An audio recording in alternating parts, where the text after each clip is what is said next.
ప్రస్తుతం మనతో పాటు నగరికల్ మాజీ ఎమ్మెల్యే లింగయ్య గారు ఉన్నారు. లింగయ్య గారు, ఎట్లుంది? మీరు దాదాపుగా 10-15 రోజుల నుంచి ఇక్కడనే ఉన్నారు, గ్రౌండ్ వర్క్ చేస్తున్నారు.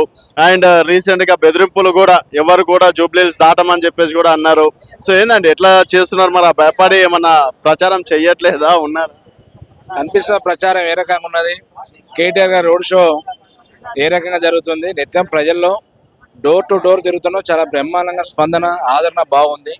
ఇక్కడ గోపన్న గారు చేసిన సేవలు కానీ, 10 సంవత్సరాల కాలంలో కేసీఆర్ గారి నాయకత్వం జరిగిన అభివృద్ధి కానీ, కేటీఆర్ గారి నాయకత్వం మున్సిపాలిటీ పరిధిలో, జిహెచ్ఎంసీ పరిధిలో అనేక రకాల అభివృద్ధి కార్యక్రమాలు బాగా జరిగినాయి.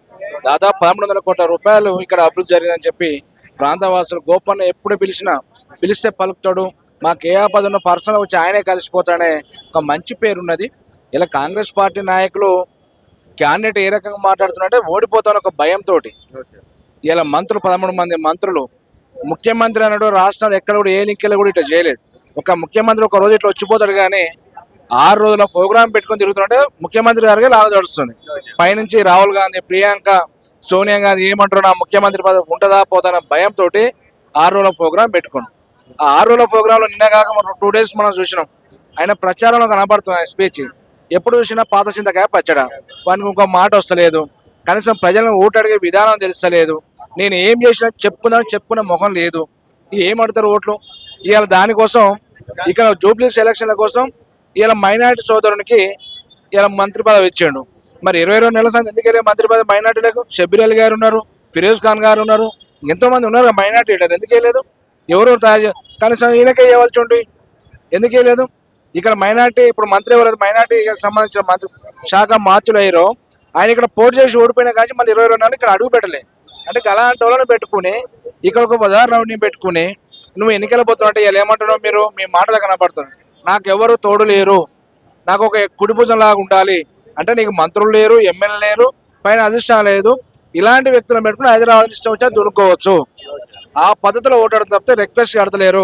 ఒక సీఎం గారు ఏమండి, అంటే మీకు ఉచిత ప్రయాణం రద్దు అవుతుంది, కరెంటు రద్దు అవుతుంది, అన్ని పోతాయి అని చెప్పేసి అంటున్నారు కదా. అంటే అది భయం అనుకోవచ్చా లేకపోతే ముందు జాగ్రత్త అనుకోవచ్చు? ఇక వాళ్ళకు 2 రకాలుగా వస్తుంది. ఇప్పుడు కేసీఆర్ గారు ముఖ్యమంత్రి 10 సంవత్సరాల కాలంలో రాజకీయాలకు ఖచ్చితంగా ప్రతి ఒక్కరి కూడా అన్ని రైతు బంధు కానీ స్కీమ్స్ కానీ ప్రతి ఒక్కటి కూడా అందరూ కూడా అనుభవించిన వాళ్ళం. కానీ ఈ రోజు ఈయన ఎలక్షన్ రావడంతో మనం మాకు బై ఎలక్షన్ వచ్చినప్పుడు కూడా ఏ ఎలక్షన్లో కూడా స్కీములు రద్దు చేస్తానని చెప్పలే. కానీ ఈయన ఓడిపోతాం భయంతో బెదిరిస్తుండు, ఓటర్లను బెదిరించి బ్లాక్ మెయిల్ చేస్తుండు. ఎందుకంటే రేవంత్ రెడ్డి గారు బ్లాక్ మెయిల్కి వెళ్ళి వచ్చినాడు కదా, బ్లాక్ మెయిల్ చేసి డబ్బులు సంపాదించింది కాబట్టి ఆ దందకి వెళ్ళి వచ్చిండు కాబట్టి ఆయన ముఖ్యమంత్రి ఆ బుద్ధులు పోలే. నేను ఈ రాష్ట్రానికి ముఖ్యమంత్రిని ఒక బాధ్యత గల వ్యక్తిని ఉందాతనంగా మాట్లాడలేదు.